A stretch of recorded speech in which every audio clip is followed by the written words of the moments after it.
ready to hit the like and share button on YouTube and Facebook. This is the Hot Rod Podcast with Ron Foreman and Brady Wright. We literally live, eat, and breathe cars.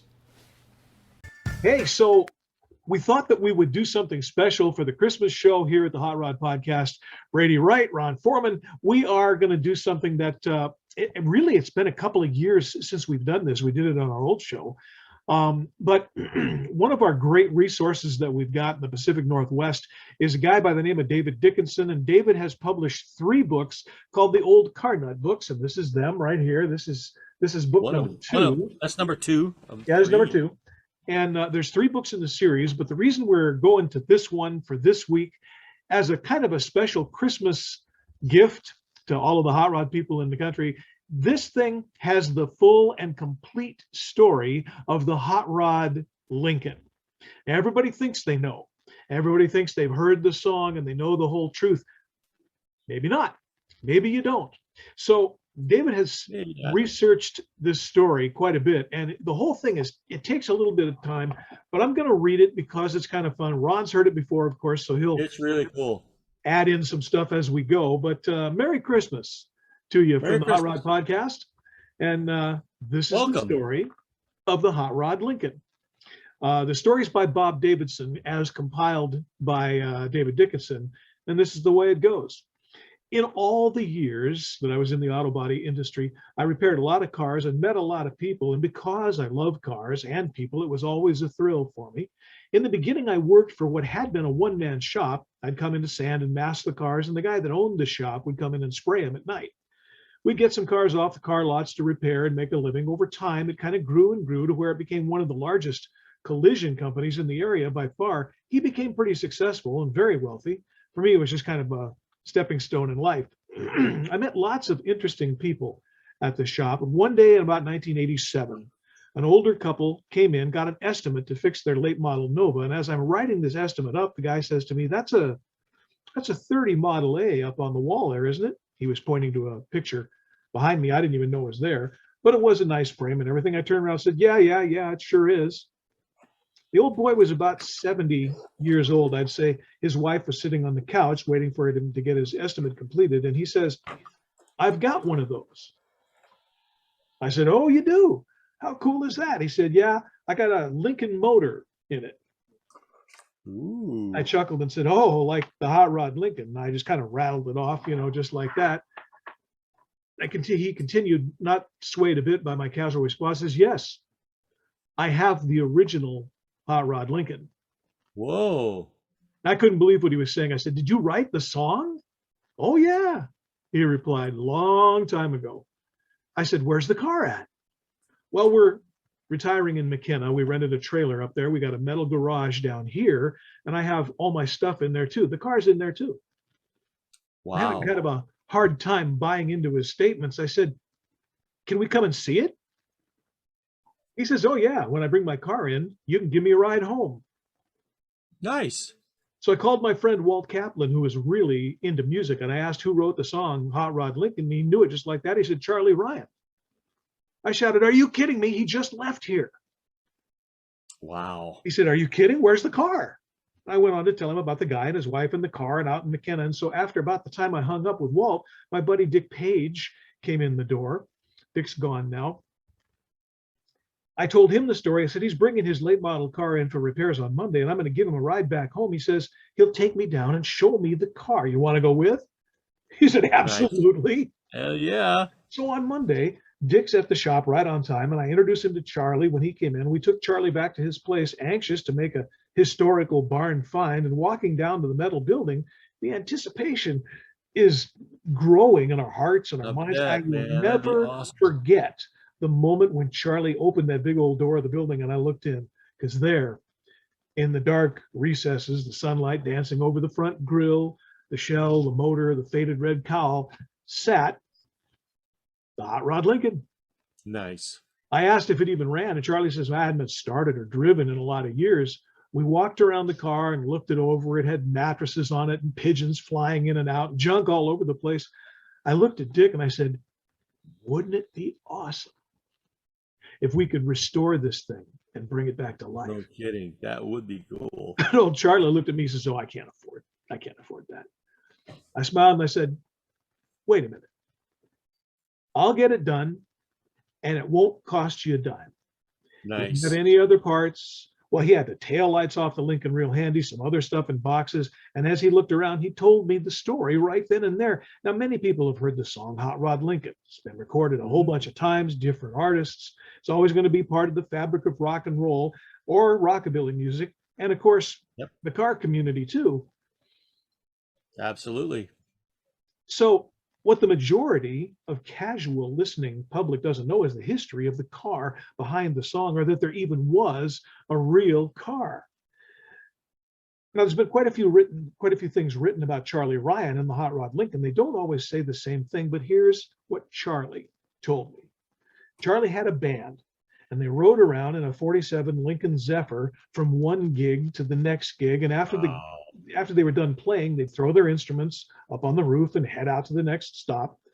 Lincoln Zephyr's a huge car. So they had enough room to do all of this. Charlie was always writing lyrics down, and he'd sit in the back seat, sipping on a beer or two, scribbling lyrics and, mumbling tunes while they drove to the next venue. They did quite a bit of this after their gigs. Charlie writing songs, some of which were about the Lincoln, but not really putting down the year of the car, nothing, just lyrics about a hot rod Lincoln. The song never seemed to want to be complete. This went on for quite some time. That all changed one night. On one outing, they were going from New Mexico into Texas and then into Oklahoma and finally up the coast to California, where they rolled the Lincoln one night. But he got out safely, but the car was destroyed. They took it to a wrecking yard that Charlie's dad owned because it was near Bakersfield, California. The Lincoln's body was taken off the chassis, and a Model A body was put on the Lincoln chassis. Nice. This is when the unfinished song took a new direction. Charlie started to add lyrics about the Model A, and it all started to come together. Now, this Lincoln had a 12-cylinder motor. Not an 8, not a 10, Nope. 12. 12, yep. And the 12-cylinder engine was in its original place as he went on with his lyrics, and the new voice of it, when some of the lyrics in the song refer to a Cadillac passing them by, it had actually been the 47 Lincoln. In some of the original lyric lines, the references to the Model A and the Cadillac all came after they rolled the Lincoln. I see. So he told me the whole story about how they finally finished the song, and the record company immediately wanted him to record it. Well, he did. Johnny Bond recorded it too, and it got on the hit parade at about the same time with both recordings. Now, Charlie was an artist himself, but Johnny Bond was Gene Autry's sidekick. Oh, okay. Gene had a lot of money, and he wanted to do the song in his own style. So the recording went right up the top immediately, drew all kinds of attention. Once in a while, Charlie would take the car and park it outside a gig like a Grange Hall where he was performing with his band, the Rough Riders, to draw attention and pull people inside. It wasn't the car we see today or the quality you expect to see in a promotional car. In fact, other than a few people that saw the car at those venues that Charlie and the band played, most people listening to the music or on the radio or records only thought of the car as whatever their mind conjured up. So as Dick and I stood in the garage surveying the car, the restoration played out in our minds. We evaluated what was there and what was going to be needed, as well as who we might be able to get involved. This restoration was our way of helping Charlie, a living legend in the minds of many, and preserving the car that had become so iconic to those who knew it even existed. For others, this would be a completely new era for the song, the car, and for Charlie and Ruthie Ryan. Now, Charlie was certainly agreeable, but he wanted to know why this wasn't costing him anything. We assured him that it's just our way of giving back, so he turned the car over to me and let us do our thing. Charlie just didn't realize the basic irresistible urge and the ultimate satisfaction that old hot rodders could get from being involved in the registration or the restoration of a car of this kind of legendary status. That's pretty cool. History. Yeah. It's history. I would have paid money just to hang around and watch. No kidding. So everybody we approached was asked for help. They were anxious to get involved, and all the time, the materials, the funds, all of that was donated. That's great. From new white wall tires to the paint, it was all for Charlie, and it was all given freely with nothing expected in return. We didn't take or ask for anything. because of Well, the that's nature what the of the hot rod village. community is all about. That's what Yeah, that's of what course, that's of really what the hot course. rod community is all about. It's helping So each other yeah, create and a. that's what we're supposed to do. You're not only restoring a car, restoring a legend, Yeah, a piece of yeah. history, So of there was a time a ton machine. of goodwill floating around, Yeah, by this really thing. cool. A lot of attention was given to the companies that were involved. Companies donated parts I'm just so sure. that they could be there to be a part of it. So it worked out pretty good. We took it over to Benny Jones. He had a little mechanical garage. He and his dad, Levy Jones, the race car driver. So they had a lot of equipment. Benny got it all when his dad passed away. So we got the 47 Zephyr engine fired up in not much time at all. And all those years, after all those years, it ran pretty good. Sure. Then we got a hold of other people to donate their talent. Benny donated his time and resources. Then we started the body work, the interior, the remaining mechanical restoration of the vehicle. So the person that did the interior was a guy named Don McLeod. And he got credit for the upholstery work that he did on the side. Winchell's did the body work at their shop on Pacific Avenue. The hood, as it was, needed to be refabbed. So we cut and shaped the hood so it would go from the cowl to the grill. We also made a smooth top for it out of tin. Charlie still had the Model A taillights on it, so we took them off and put the round 49 Lincoln taillights, Nice. mounted them up in the fenders, giving it a real neat kind of a look. The rear bumpers we put on were from a 48 Lincoln. We got a van company to donate a spare tire cover that they put on the custom vans, and I painted in a letter that looked like a 45 record label of the song itself. Nice. Very nice. Nice touch. So This we wasn't gave it, around Christmas time, was it? I don't know if it says that. We'll take a look. Okay. We gave it new hubcaps. We put brand new white wall tires on it. They hadn't had that before.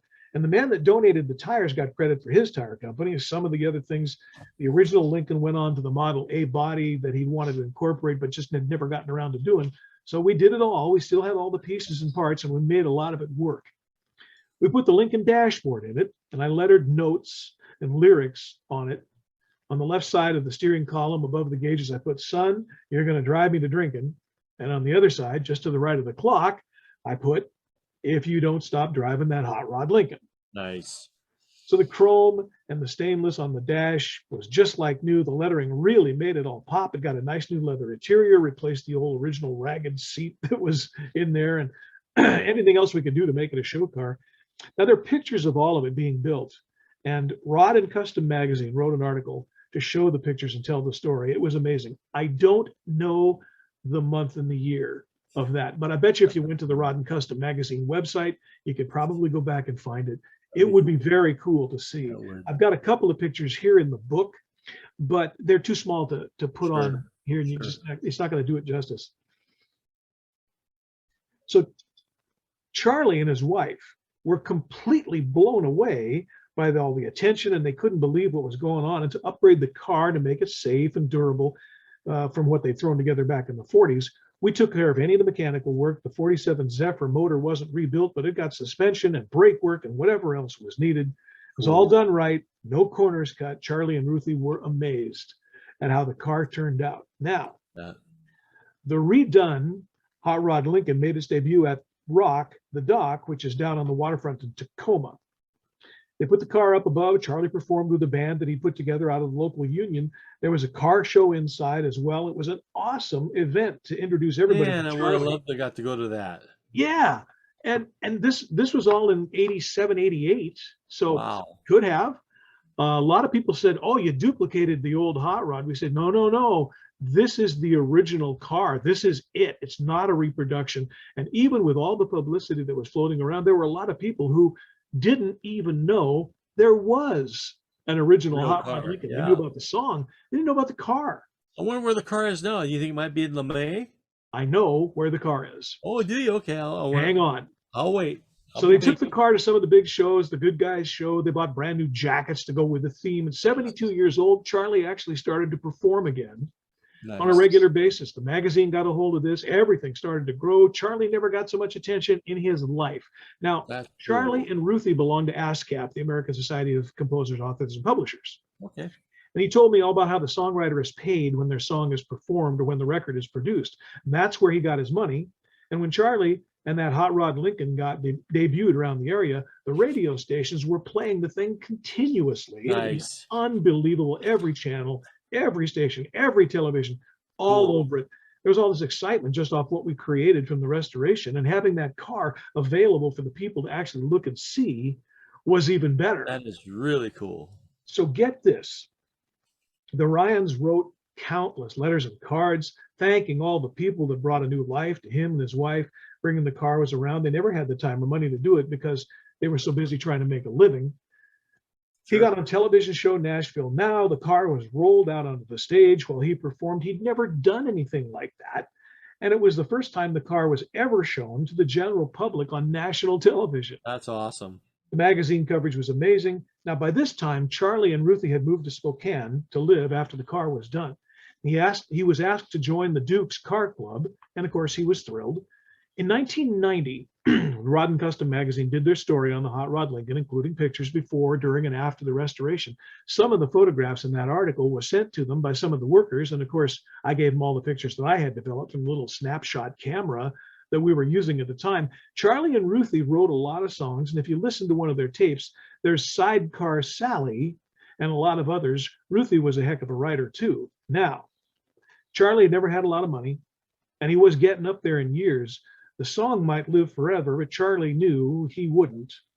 So Charlie and Ruthie gave the car to a collector in Chicago in return for his promise to take care of Ruthie during her remaining years. Nice. And whether she was in a nursing home or whatever, he was going to pay the bills in return for having that car. Charlie passed away of a heart attack, 2008. He and Ruthie had been married for over 70 years. Wow. Now, by the time this was written, apparently Ruthie's passed away because he haven't heard from her in a long time. I used to get greeting cards from her every Christmas, but she was getting older and older. The Hot Rod Lincoln was the star of Hot Rod at the 60th Detroit Autorama in 2012. Oh, cool. Barrett Jackson states that the car was sold at auction in January of 2013 at the Scottsdale Barrett auction for $106,700. Now, while Charlie and Ruthie are gone, the car is still out there someplace, and I hope in loving hands. The song with its iconic lyrics is still on the airwaves, and it'll live in the hearts of many forever. Now, here's the postscript. After we did this story a couple of years ago on the old Horsepower Chrome and Rust show, I saw a Facebook post from a guy who lived in Detroit. And he got to me and he said, "Is that the original Hot Rod Lincoln?" He said, "Because I think I own that car." And I talked with him for a while. He did and does own the car. He says, "I'll never sell it." No way. He didn't know the full story.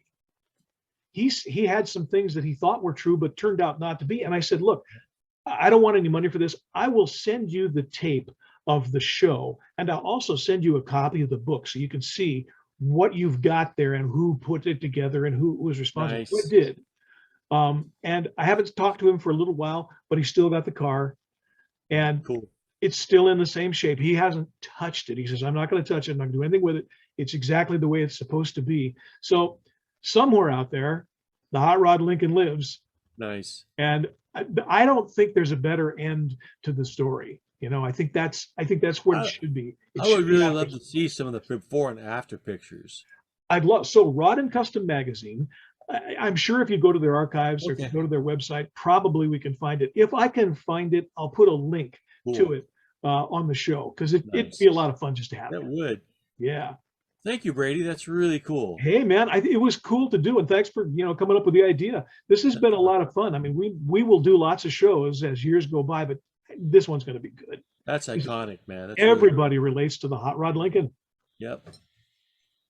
Hey, man, well, listen, if I don't see you in person, have a good Christmas. You too. Merry Christmas. Have a rockin' New Year.